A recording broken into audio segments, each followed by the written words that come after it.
Good day everyone, my name is Mr. B. Today, we'll be discussing how to use the expression, "It is high time." Make sure to like, share, and subscribe.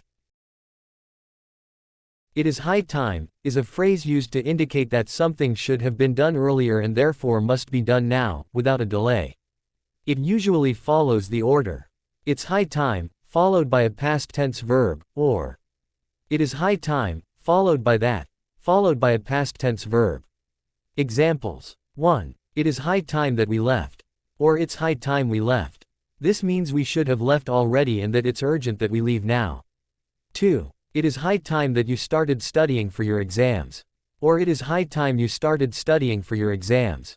This means you should have started studying earlier, and that it's urgent you start now. There are alternatives to the expression, "It's high time." These include: 1. It's time followed by a past tense verb. 2. It's about time followed by a past tense verb.